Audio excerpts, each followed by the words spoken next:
రాత్రి నుంచి కురిసిన భారీ వర్షాలకు పాలేరు వాగు ఉప్పొంగి ప్రవహిస్తోంది. దీంతో నంద్యాల జిల్లా సంజామల దగ్గర వరదలో ఆర్టీసీ బస్సు చిక్కుకుంది. వంతెనపై నుంచి వాగులోకి బస్సు ఒరిగింది.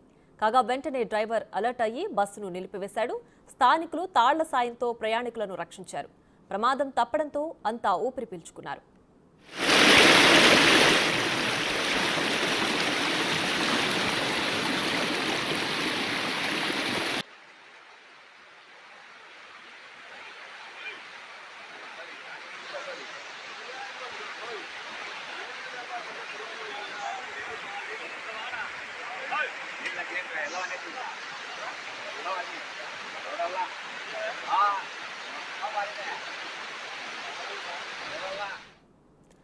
ఇదే అంశానికి సంబంధించి మరింత సమాచారం మా ప్రతినిధి శ్రీరామ్ ఫోన్ లైన్ లో అందిస్తారు. Sriram, over to you.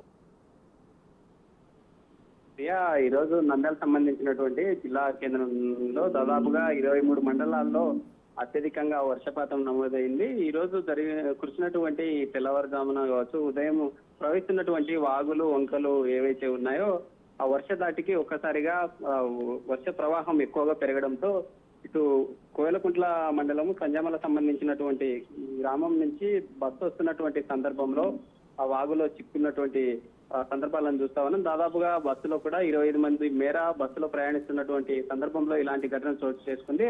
అయితే నంద్యాల జిల్లా సమీపంలో ఇంకో ఘటన కూడా మిడ్తూరు మండల కేంద్రంలో కూడా ఒక కారు చిక్కుకున్నట్లుగా తెలుస్తా ఉంది. అందులో ప్రవహిస్తున్నటువంటి వాటర్ ప్రవాహం ఏదైతే ఉందో అందులో ఇద్దరు వ్యక్తులు వెళ్తూ ఉన్నారు. వెళ్తున్నటువంటి దాటికి ఆ వరద సంబంధించినటువంటి దాటి తట్టుకోలేక ఆ కారు వరద తాకిడికి కొట్టుకొని రావడంతో స్థానికంగా ఉన్నటువంటి ఆ వాగు సమీపంలో ఉన్నటువంటి ఒక గడ్డివాము కావచ్చు లేదా ప్రహరీ గోడ ఉండడంతో అక్కడ కారు కొంతమేర ప్రవాహం తగ్గి అక్కడే చిక్కుకోవడం జరిగింది. స్థానికంగా ఉన్నటువంటి ప్రజలు అప్రమత్తమయ్యి అక్కడ హుటాహుటిన చేరుకొని ట్రాక్టర్ సహాయంతో అక్కడ ఉన్నటువంటి కారులో ఉండేటటువంటి ఇద్దరు వ్యక్తులను రక్షించినట్లుగా తెలుస్తా ఉంది. అయితే మొత్తంగా చూసుకున్నట్లయితే ఇటీవల ఉక్కపోతగా దేశంలో ఎక్కడా నమోదు కానటువంటి ఉష్ణోగ్రతలు ఇటు కర్నూలు సంబంధించినటువంటి జిల్లా కేంద్రంలో నమోదు కావడం జరిగింది. అయితే జూన్ మొదటి వారంలోనే ఇలాంటి ఋతుపవనాలు జిల్లా సమీపంలోనే ఈ యొక్క వర్షాలు కురసడంతో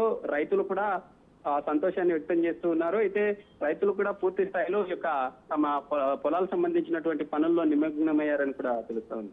right Sriram, thanks for the updates.